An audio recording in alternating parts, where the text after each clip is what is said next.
Coming to you direct from the nerve center of the galaxy's greatest comic. This is the 2000 AD Thrillcast.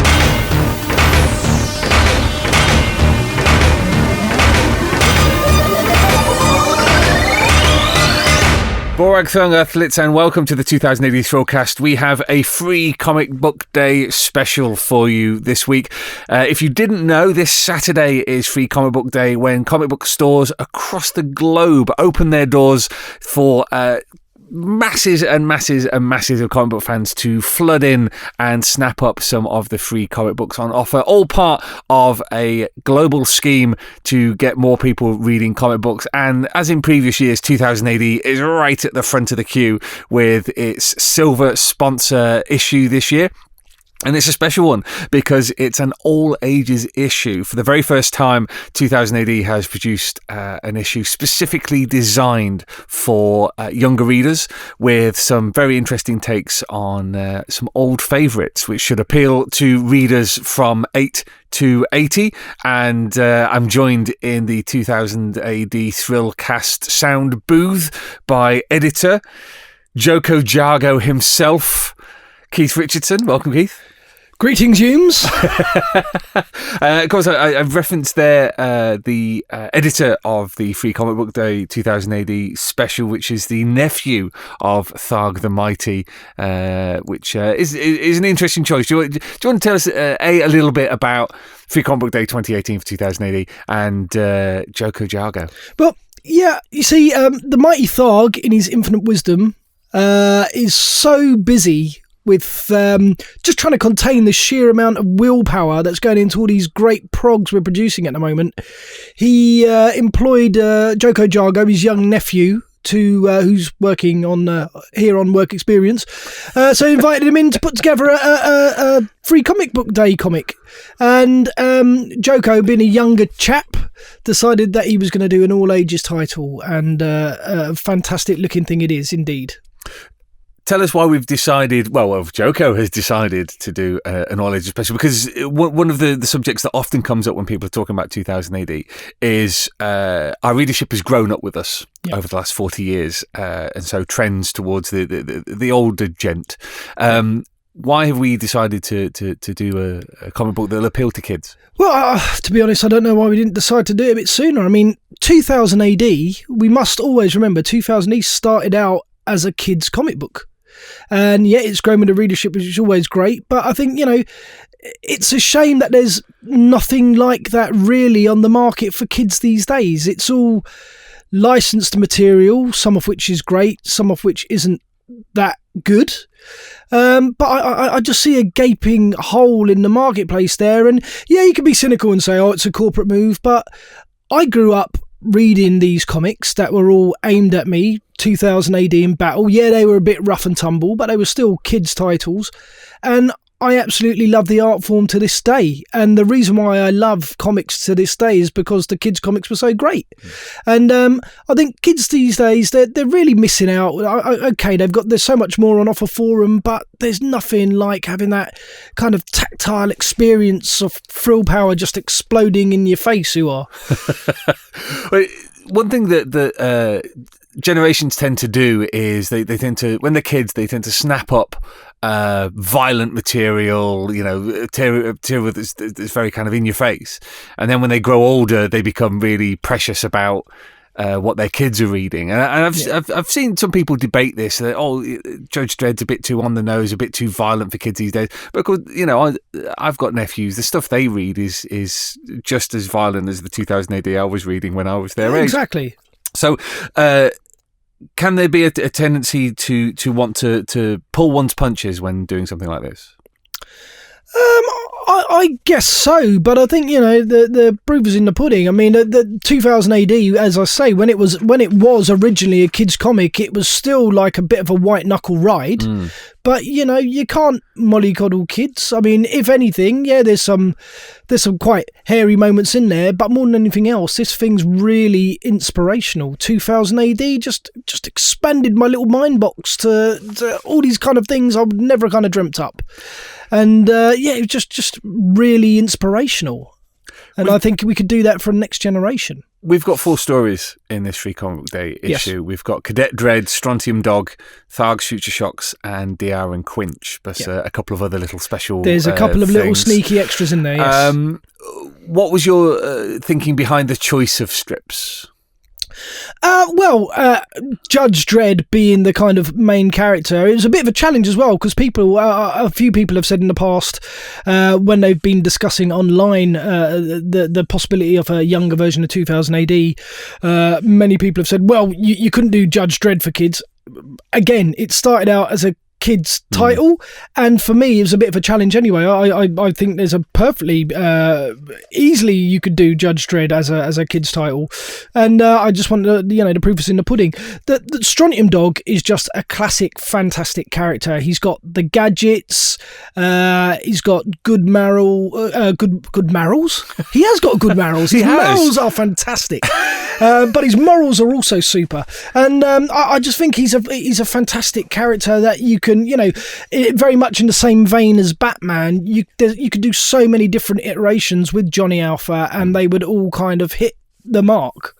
DR and Quinch, well, I've just missed them for years. I absolutely adore the original run, and we own the characters, and I constantly lament the fact that we haven't seen them more often in the pages of 2000 AD. And, the original series was such a good fun romp. I wanted to bring some of that back to this Regened prog. So, that was a no-brainer to kind of grab the 2 lads back. With something like this, where we are kind of stepping away from what we would normally do for Free Comic Book Day, it invariably begs the question, how are we going to follow it up? And I've already seen people speculating about what this means for 2000 AD. What would you like to see happen in the future? Well, 2008, I don't have to worry about 2080 per se, because that's never going to change. But what I would like to see is maybe a series of, or a couple of limited series that are kind of traded up. I think I could easily envisage a kind of small Cadet Dredd series, say 3-4 issues. The same with Strontium Dog. The same with a number of 2000E characters. But I would also like to kind of see if we could do like quarterly Regened titles and introduce some new characters into the mix as well that have got that kind of early 2000E flavour but still feel quite contemporary. So yeah, I mean there's lots of different things we can do, but I certainly don't want it to stop here, especially having judged the reaction of so many people online who think it's a really great idea. You're a dad yourself now. Yes, I am. Yes, and sort of putting aside what you do for a living, if you saw your little one delving into a little bit of all ages thrill power, would you snap it out of her hands or encourage her to pick up more? Oh, straight away, I'd be telling her to get some more. I'd say get stuck into that, and in 6 months' time, we'll crack on with the Sin City. No, I'd definitely be encouraging her to pick up more of that. I think, like I say, I mean, it's comic books. It's such a great medium for kids that aren't particularly kind of into reading. It's a great into kind of getting children to read. That's what happened in my case. I was never interested in reading any kind of novels and was reading comic books, and that was my into reading novels. And I went on to do an English degree, and now I'm working in the fantastic world of comics. So no, I definitely would encourage her to read comic books. And we've got a big signing on Saturday with yourself and some of the creators involved. It's always a good turnout at Free Comic Book Day signings, isn't it? Yeah, and what really stands out is that for the last few years, as far as I'm concerned, there seem to be more and more youngsters turning up at Free Comic Book Day signings, which is another reason why this title's so apt.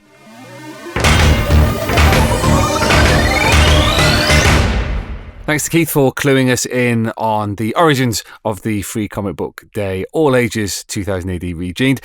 The first story in this issue is Cadet Dredd Crowd Control, with art by Neil Googe, colours by Leonard Grady, and letters by Sam Gretton, and written by Mr. Matt Smith, who we got into the booth to talk about taking Dredd back to his origins. So, Matt, you've written the Cadet Dredd story, Crowd Control, for the Free Comic Book Day issue. Do you want to tell us a little bit about the story, and we'll come on to talking about the whys and wherefores of Cadet Dredd. But what's the essence of Crowd Control? Crowd Control is set fairly. I think it's set in 2073. It's at the Aeroball Championships. So Dredd's kind of in his early teens, and he's going out on a kind of a mentored test to see how he handles dealing with crowds.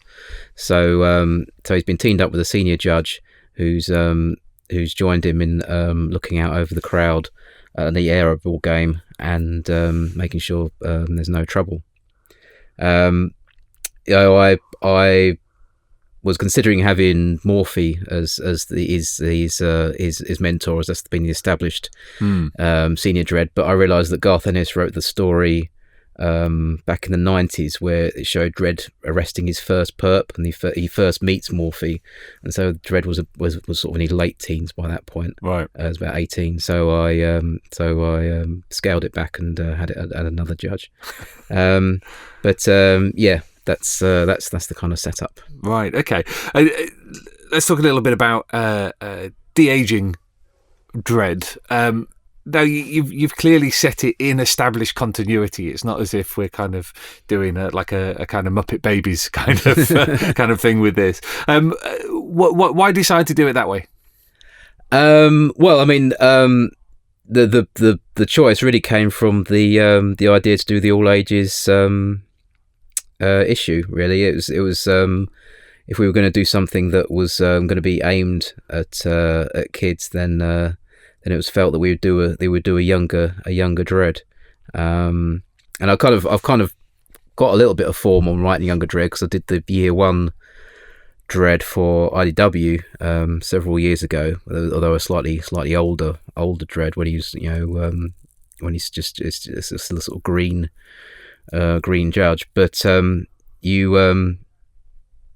there's not a huge amount of difference in character, as we sort of saw with Dredd in Origins when he was still a cadet. He's much the same. He's much the same guy that we know and begrudgingly love. But the thing is, as a younger guy, he's a little bit more by the book than the older Dredd that we know now. He's as he's softened a bit over the years, he's a little less. He's a little bit more world weary. But as a young Dredd, he's kind of a real stickler and much more of a sort of stuffed shirt than the old Dredd. I love the idea of Dredd getting softer. Yes, yeah. I mean, Dredd is the byword for by the book and doing things by the rules, but it's funny as he's got older, he's kind of started to come round a little bit to seeing things from the citizens' point of view. But as a thrusting young Dredd, he's all for cracking heads. One thing that it's kind of come up before, continuity in Dredd is sometimes a difficult thing because the feel of the strip and details of the strip in the early days a lot of it has been ignored or retroactively erased.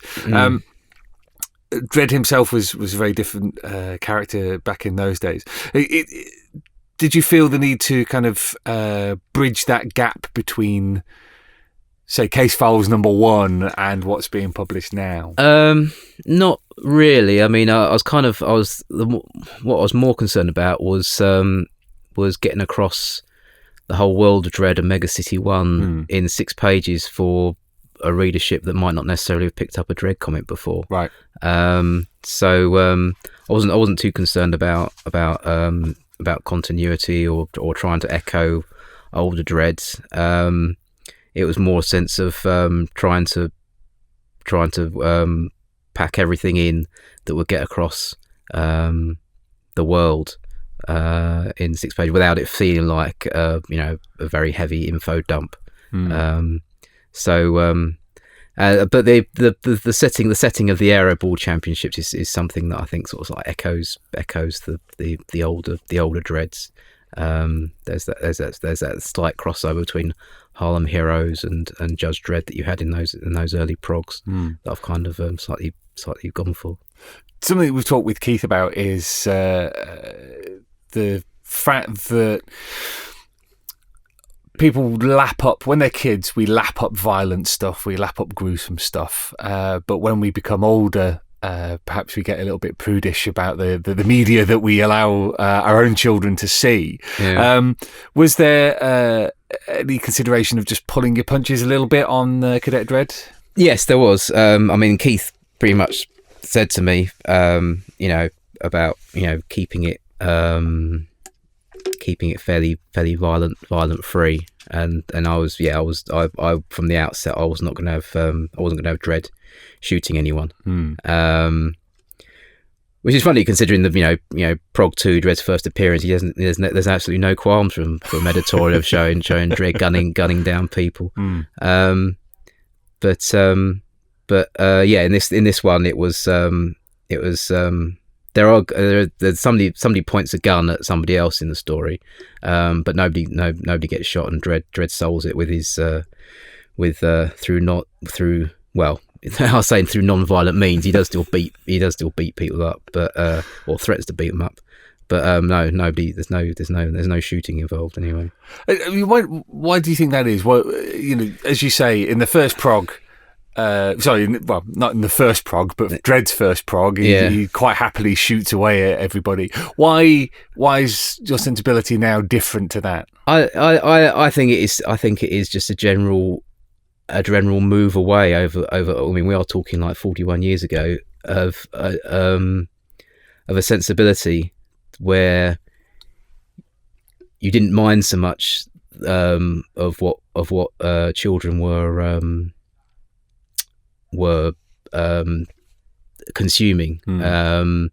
There's the kind of thing that sort of what kids are allowed to kind of get up to and get away with back in the 70s. There's the kind of thing that it's amazing any of our generation are still around, because it's sort of like climbing over quarry pits and stuff like that, and all those old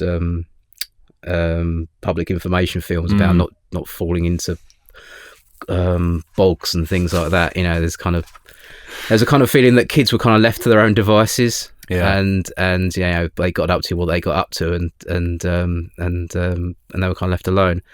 And there's just a general sense of I think over the decades of people being more concerned about kids' welfare and representations of violence in media has changed, so we don't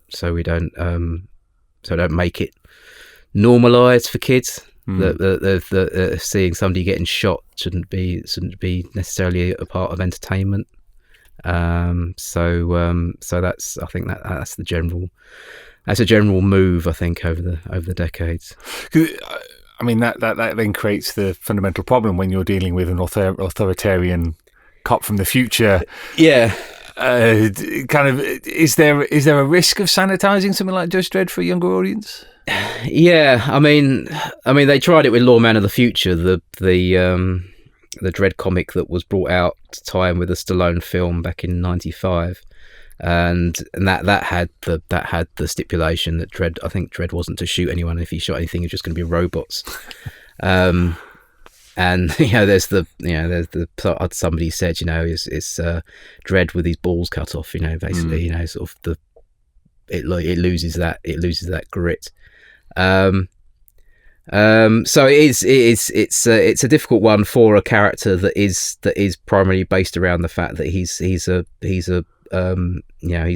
cop who can dispense summary justice on anyone breaking the law. If you've got a character who you can't do that if you're aiming at a young audience. So it basically sets up the challenge of what stories you tell. Really, if you want to write this stuff for an all ages audience, you adjust the stories you tell. As editor of 2000 AD, 2000 AD has grown up with its audience. What do you think the value of doing all ages stuff is for us? I think it's a great thing to get all ages eyes on the kind of sci-fi material that we publish. It's making sure that we don't alienate our own brand or our own audience from who are used to the kind of material that we publish in 2000 AD. There's, I wouldn't, even though, 2000, I mean, I'd say that 2000 AD could be read from sort of, mid-teens upwards, even though our, average readership is in their 30s and 40s now. I'd say there's nothing in 2000 AD that couldn't be read from a 16-year-old. So yeah, it's good to get younger readers on board, and they can grow up with stuff that's slightly aimed at that audience before they move on to the stuff we do on a regular basis. Do you see us moving into all ages stuff in the future? It's a possibility. I mean, hopefully, if the Cadet Dredd thing goes down, then I'd like to do more of it. And I think Neil's done a fantastic job on the art, so I'd love to work with him on something longer, featuring younger Dredd, and see what we can do with it. Whether we what kind of story we could tell that that works with that audience, but still has the necessary dreadness to it that appeals.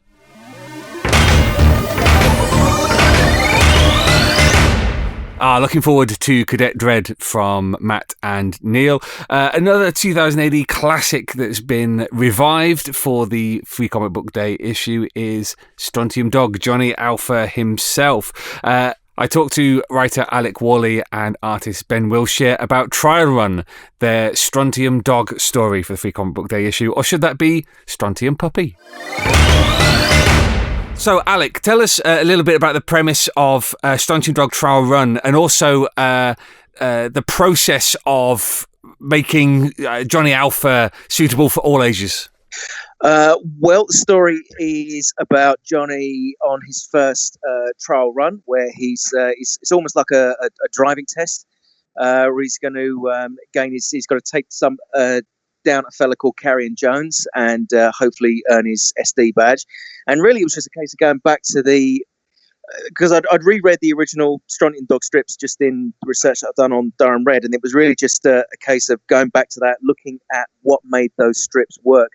Bearing in mind as well that the original strips were actually written for children, so it was pretty easy to go back and just kind of distill what made the strip work so well. And it's really like a testament to just the genius of the concept, is that it can still appeal to children now in the same way that it did back then, because you have the outsider hero, the guy with the chosen one with the special powers, and it's the kind of character that you can just plug into an adventure and off they go. So pretty timeless concept there anyway. Because some of the elements of those early stories are quite gritty. I recall some incredible Carlos Esquerra artwork at the very beginning, which had that feel of a kind of spaghetti western, the kind of Sergio Leone style of thing. Was this something that you wanted to bring into this, or did you want to bring it more up to date? I definitely wanted to keep that kind of dusty, deserty flavour, so I setting it all in the desert. But really, the only change that I really made was just making Johnny younger, so that if you're aiming at the kind of 6 to 11-year-old audience, you've kind of got to make him a little bit older than the readership. So he's got to be kind of positioned as this cooler older brother who's good looking and cool and has all these amazing gadgets. And again, if you go back and look at the original strips, the emphasis is on action, it's on humor, it's on crazy mutants, and it's on things, the gadgets as well. There's this big emphasis on gadgets, which again, to a child audience, is you almost see them as toys. So yeah, again, not that difficult to really just make it for kids. It's not so much 2000 AD Regened as 2000 AD classic. You're just going back to the roots and trying to repeat what they did in the first place.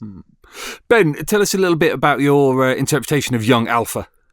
Well, essentially, you can't beat Carlos's original design. So I really tried to, although it's a much more animated style I've brought to it. It still has classic elements of Carlos's Johnny. His amazing flat nose, I've always loved. He'd already at a young age obviously seen some battles and been dealt some blows squarely to that nose. But yeah, the costumes all there, the greens, the striped jumpers, the armor. It was easy to do in a way, because it was just a case of, I'll just take Carlos's classic elements and I'll just streamline them. So yeah, for me it was pretty easy, because he'd done all the work for me. So. Strontium Dog's always been a very action orientated strip, and without giving too much away about Trial Run, there's quite a lot of action packed into a few pages. You've already mentioned that it's a very animated style. It looks like the style of animation. What did you change about the way that you draw to fit in with this? Because normally your Dredd stuff is quite gritty, it's quite detailed. How did you adapt to something like this? Well, once again, I think it's a case of sort of going back and remembering what was brilliant about the early ones. It's obviously my Dredd is very, well, it's not realistic, but it's grim and gritty and dark. Whereas, I almost imagine this like drawing it on cells. It's a case of streamlining it, but taking all those classic elements, but just think of it more in an animator style than a comic style. It's I have one foot in this world, because obviously I've done some animation in the past. I've worked in games and stuff, but also when I do some Doctor Who illustrations for Doctor Who magazine monthly, and I've always done those in a much more cartoony style. And it sort of comes from those old school sort of watching lots of Hanna-Barbera cartoons, I think, in the morning. And I think we're all probably influenced by sort of Bruce Timm's retake on the Batman world back in the 90s. I think all those are heavily influenced, and so they're pretty easy just to sort of like cherry pick the best bits from it. Alec, what do you think about the whole premise behind this all ages special? That we're trying to connect with a readership who perhaps have never seen 2000 AD, have never read it before. Oh, I love it. It's absolutely just it's just in diversifying. I mean, this is what I think we all need to do. I mean, you've got the all-female summer special coming out. You've got the all-ages 2000 free comic. You're trying to kind of focus this out and branch out. And I think it's because these concepts are so strong, and they're so timeless in a way that it's really just an easy fit. It's just an open goal. It's just go ahead, do it. And just hopefully we'll get like a really enthusiastic response from all this. So. Ben, same kind of question, but added into that, how do you feel with a story that is quite grim? Strontium Dog's about bounty hunting, dead or alive, that kind of Western thing. How well do you think this stuff adapts back to being for kids? Well, obviously, originally we're created for kids. I mean, I think sensibilities have changed. What you could get away with in the early 80s is not what you can get away with now. So yeah, we have to be a little bit more careful. It's why you might feature more robots or creatures that you can maybe dispense with in the way you can't if someone is too human. You can kill as many robots as you like, but shooting someone in the face is not really acceptable. But Yeah, as long as you keep that tone and that feel, you can still have fun. I mean, he's a bounty hunter at the end of the day, so he's as long as he gets his prey. I suppose he doesn't necessarily have to be blasting everyone to smithereens. As long as he brings someone into justice, or at least till he collects his reward. He's done his job. But yeah, obviously we have to be a little bit more careful with who the audience are and how we tell those stories. Alec, in terms of looking to the future, do you think there's legs in continuing this kind of all ages thing? Definitely. I mean, you could do it in this. I mean, as Ben said, I mean, audiences have changed, sensibilities have changed, but these concepts remain the same. I mean, I don't believe these things should be left to wither and die. They need to kind of have new voices come on and change these things for new audiences, for new angles. And this is how these things perpetuate. This is how we've got Batman and Spider-Man and all these great stories that go on and on and on.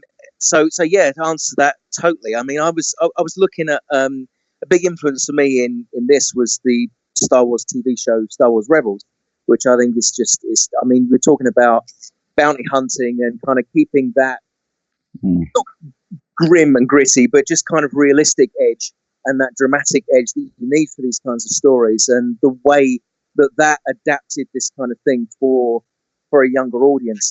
That was a big influence on this. So yeah, I mean, you could easily port like the concept of Strontium Dog to a Netflix animated show or something. It's such a perfect concept, as good now as it was when it first came out.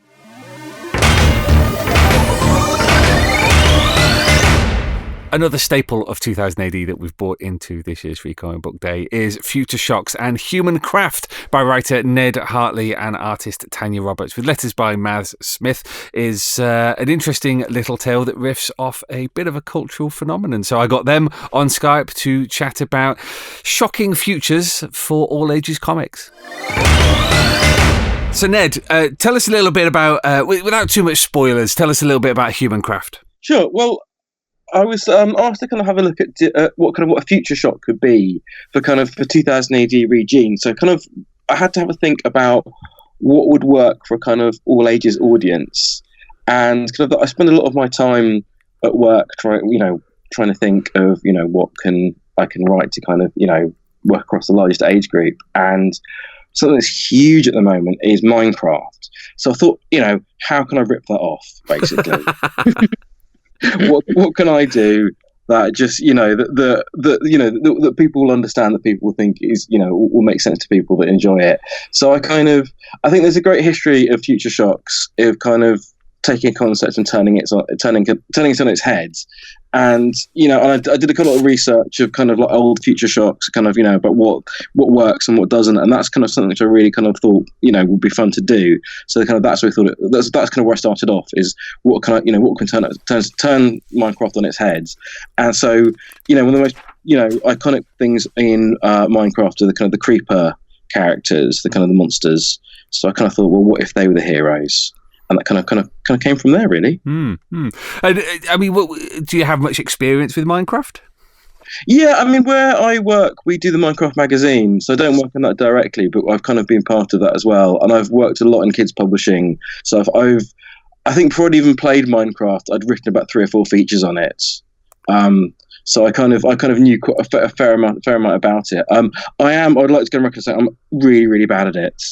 I can't play it. I die very quickly. I try and build a hut, and then these things blow me up. And my friend's 11-year-old son thinks it's hilarious, and he's really good at it, and I'm not.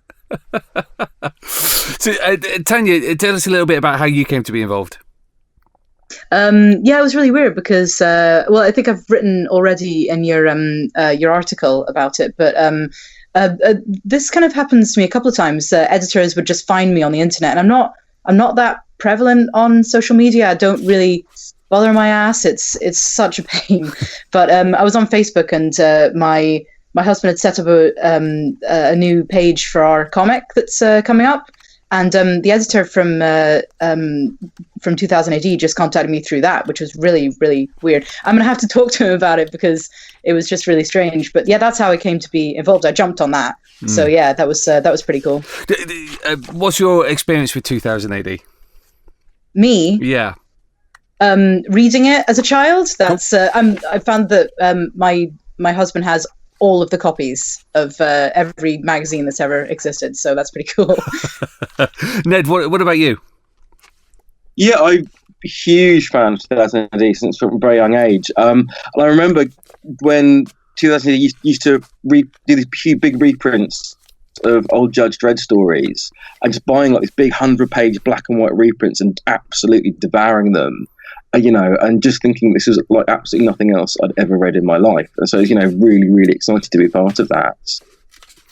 Tanya, when you had the script come through for Humancraft, what was your take on it?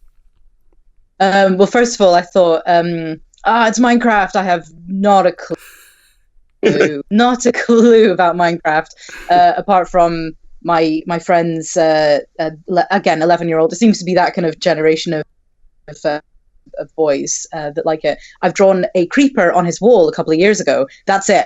That is, and through that I found out about he follows these guys who play it on YouTube, but that's an entirely different thing. But it's so confusing because I thought that was part of it, so I had no idea. But we kind of made our own thing, didn't we, Ned? Because it's Minecraft, but we don't want to get sued. So it's and I put the blocky overlay on the characters to maybe make it a bit more Minecrafty, just so people can go, oh yeah, I know, I see what you're doing there. But we made the characters. In fact, when I was drawing the creepers, I just sort of had it in my mind what they look like, and then just drew it, just recollecting however many years ago I drew the creeper, and then so it wouldn't be exactly like a creeper, it would just be an entirely different thing. And I think they're a lot cuddlier because creepers are really creepy. really, really scary. I'd probably be really bad at the game as well. So I think what's really nice is that these was exactly as I saw the creepers kind of when I wrote it, and I didn't put that many directions in for Tanya. I think the only real direction that I wrote was different enough so that we don't get sued. Yep. And in my professional life, I have been sued by Minecraft.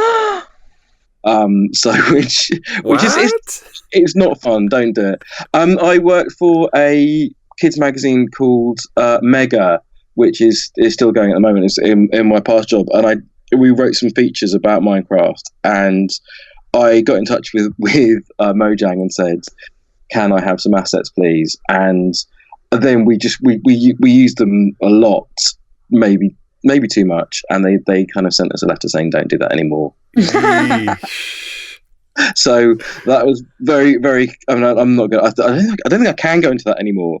But yeah, that was my main comment was, please don't let's get sued, because I don't think anyone involved can really afford that. The origin story of this strip has got very dark all of a sudden. I know.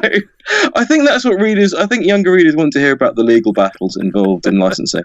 Well, let's talk about Future Shocks for a second, because obviously they've been going for almost the same amount of time as 2000 AD. They were very, very early concept created by Steve Moore. It's one of those kind of things of there's nothing new under the sun. How was it a challenge to come up with a fresh idea, even after you'd got the whole sort of Minecraft inspiration? Yeah, I mean, I kind of did a bit of research. So I've got a book of old Alan Moore ones that I went through, and I think that was really useful because you can see sometimes when his stuff's working and stuff's not working, and it's kind of, and obviously you look at Alan Moore and you think, oh, I'm never going to be as good as him, but it did make me think, okay, well, this is, you can spark off, you can spark off different ideas and kind of bring new things in. And then also there's a really, really good blog post by Alec Worley, who's also got something in this. Regened, and just kind of basically deconstructing how different plot twists work. So I would definitely recommend going to Alec's website. It's really good, and he kind of deconstructs how these kind of twist in the tail stories work, different types of twists, different types of of ending and stuff like that. And that was really, really helpful for me, just kind of analysing this, because it's not. I mean, the whole idea of these kind of done in one stories. There's stuff like Tales of the Unexpected, there's stuff like Black Mirror. There are ways you can do this. There are structures that you can examine and kind of play with. And I think the main point of these kind of future shocks is they have to be fun. You have to be quite playful, and you have to have a bit of fun with them.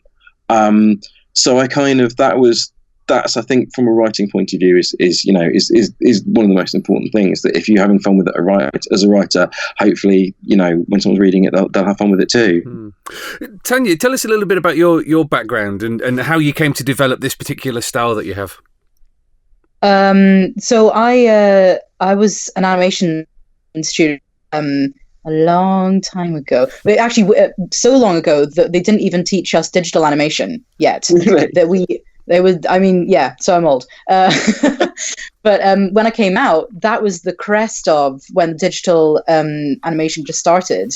And I had no jobs because I hadn't been taught that or anything. And I was just stubborn, and I was just saying, I'll just go and do any 2D animation job. And it really just didn't work because there was nothing out there. So I kind of, my friend, because I was on kind of DeviantArt at that stage, and my friend was like, "Oh, come over to San Diego where I live. We'll go to a Comic-Con." So I was like, "Oh, what's a Comic-Con?" And I went to San Diego Comic-Con. So that was my first convention for comics, and it was like, "Oh, this is pretty cool. This is this is kind of what I do." Though I was always drawing comics. I just didn't see comics. I thought them as storyboards, but it's exactly the same thing. So I was able to just get into comics and just continue on doing that style that I do, and everyone just seemed to go along with it. So I was like, "Oh, that's fine," because I didn't need to change anything up. So that was a lot of. You'll find a lot of animators do that as well, though. A lot of animators go cross that kind of junction between being an animator and then being a comic book artist as well. But I've actually never thought about being an animator again because this is so much fun. And what's both your takes on the idea of us doing an all ages thing where it's kind of not straightforward for our fans, but it's about encouraging new fans and things like that? What do you think, Ned? I love it. I mean, my background is in kind of younger comics and magazines, so I think it's an absolutely brilliant idea. I mean, I think Free Comic Book Day is exactly the right time to do this as well. That it should be about celebrating comics, about bringing new people in, and I think it's a really, really great idea to kind of to bring in as many people from as many different ages as possible. I think it's something looking at the advanced copies, it works so well, and it's just really nice. Well, I think nice in 2018, perhaps not great words to put together, but it's just wonderful, brilliant kind of celebration of what 2000 AD is. Because it's got the DNA of 2000 AD in it. It's very much, it's irrelevant and it's punky and it's spiky, but at the same time, it's kind of opening it up and kind of looking at that through a different prism, which I think is a really, really, really great idea. What about you, Tony? Yeah, I think I said this to you before as well, but I think with my style, it's all ages until I add some swearing in there. Otherwise it's completely all ages, and that's what's nice about it. But no, it's really good. Anything that I can try and do to get the new audience on board, I'll do free sketches, and I will be doing that next week in the signing in London. I'll be doing and it's just everything that's encouraging the new audiences to come is just really good. So yeah, it can't just be us, because we're just going to die, and we need their money later on when they have pocket money. So give them the free stuff, and then they can buy stuff later. That's how great empires work. I think that's a really, really, really. I think it's a really, really good point, actually. That comics, aren't the incredible industry they were 20, 30 years ago. That it's that if you look at what's on the newsstand at the moment for kids, comics, if you look at magazines, kids magazines right now, the comic strip is often the first thing to go because it's expensive, it's hard to do, it doesn't always fit in with the licensed properties of whichever kind of magazine it is. So anything that can be done to kind of push this forward, to get comics back in the hands of kids, that's brilliant, that's fantastic. And I think that's something which should be celebrated. I think, more people should be doing that. It's wonderful. Well, you would know that more than anyone. I hadn't noticed that at all, but I work with European licensees as well, so they kind of go for the comics a bit more than the British ones maybe. But I don't know about that. It's difficult. There definitely are some, and I think what happens a lot at the moment is that sometimes people will create comics and then kind of license them across Europe. So I might be getting in comics that have been created for like the German market, and then we'll kind of translate them and bring them in. So there are still comics doing that, but I think and like I said, anything which can be kind of make them excited about that. I think that's it's a great idea.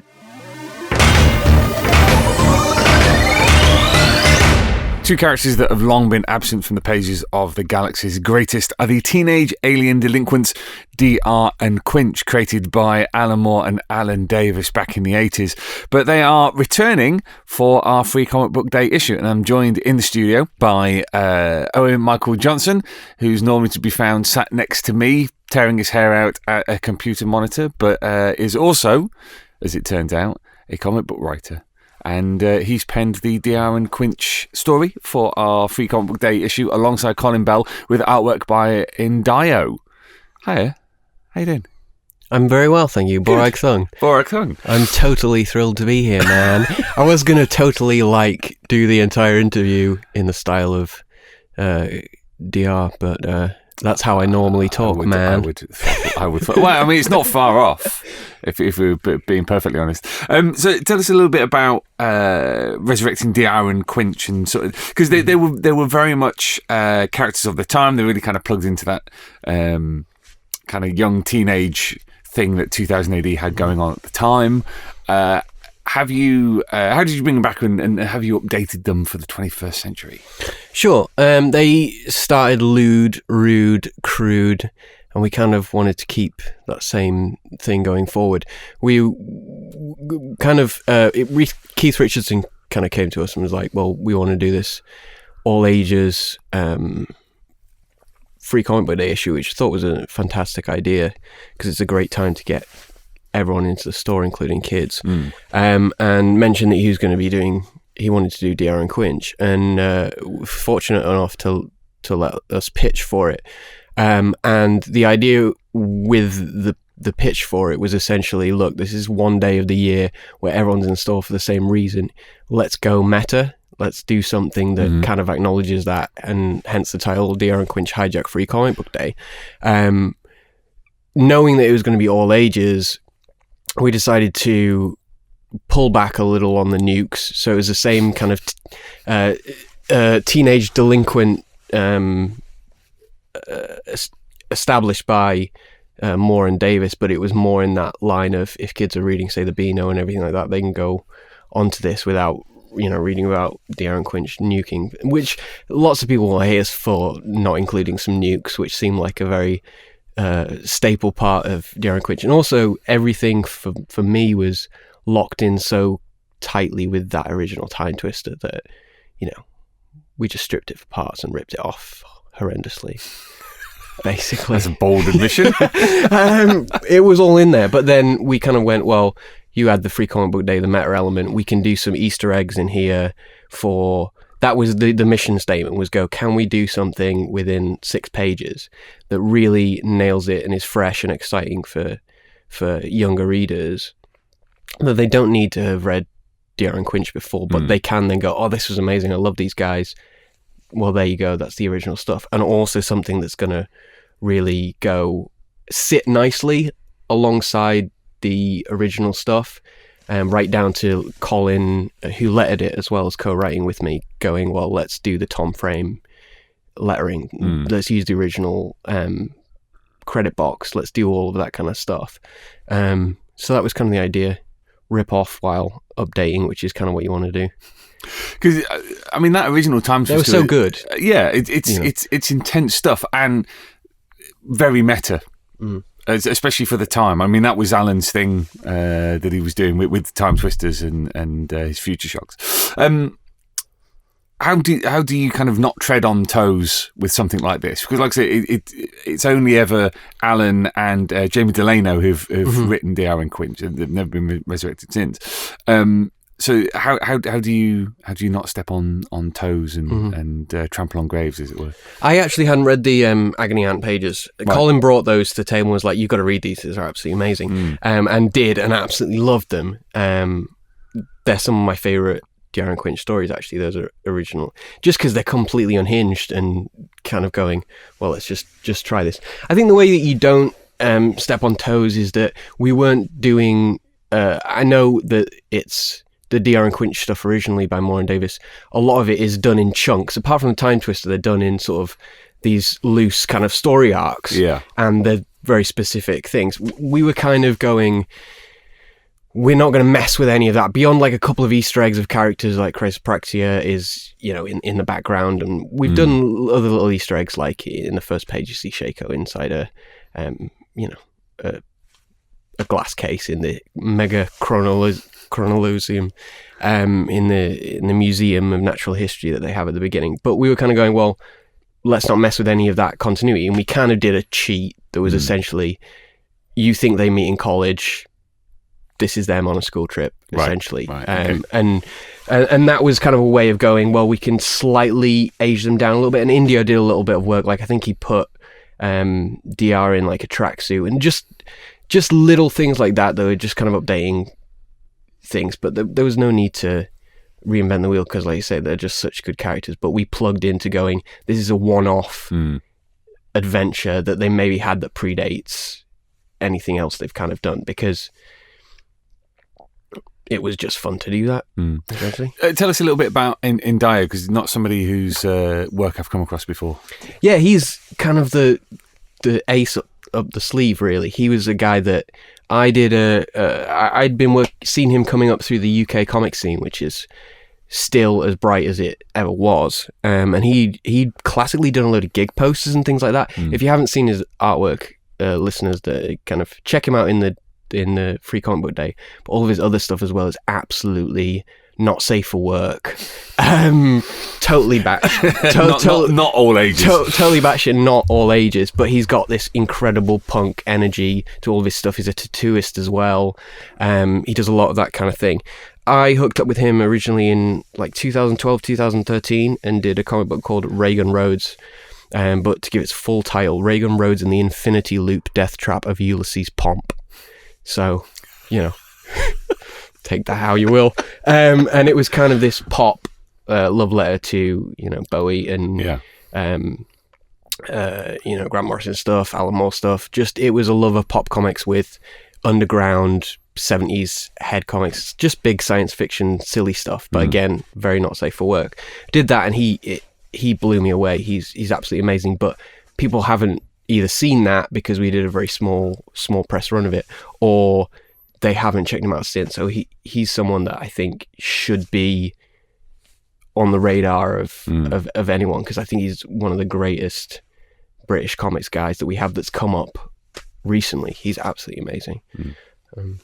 In terms of looking beyond this point, you've talked about sort of turning it down ever so slightly for an all ages thing, but I guess if kids really enjoy this, then we kind of want them to pick up the Alan exactly. Moore stuff. I mean, all of the original, we've talked about this a lot, all the original 2000 AD stuff was, you say, intended for teens, but kids are reading it. They have an appetite for those kind of stories.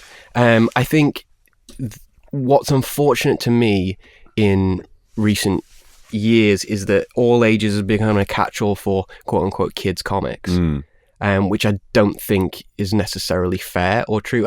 For me, kids are small human beings, and in many ways they have the same tastes and they like the same things as older human beings. And in that way, we went with that tenet of just give them damn good comics. give them stuff that, they're going to enjoy. And by that, I mean, don't pull back on the fact that it can be dense. You can do a lot of things within the 6 pages. You don't have to decompress the crap out of everything. And just give them something that you would want to read, that you'd enjoy. Like I say, you're not dropping F-bombs or anything like that.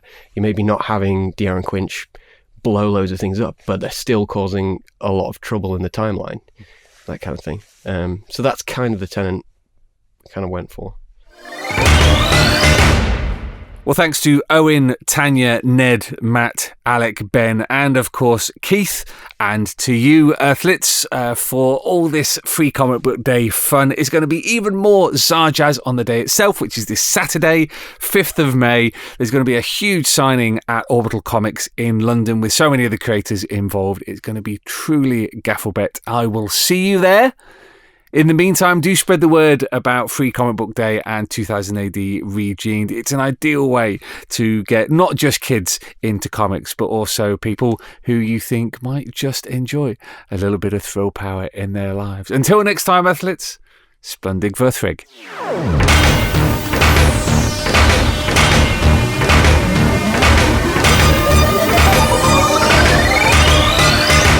Alert! Alert! Alert! Thrill power levels dangerously high. Alert! Alert! Read 2000 AD every week. Ask your comic book store or newsagent now. Subscribe to the galaxy's greatest comic at 2000adonline.com. Subscribe digitally on our apps for Apple, Android, and Windows 10. And download DRM free copies from 2000adonline.com.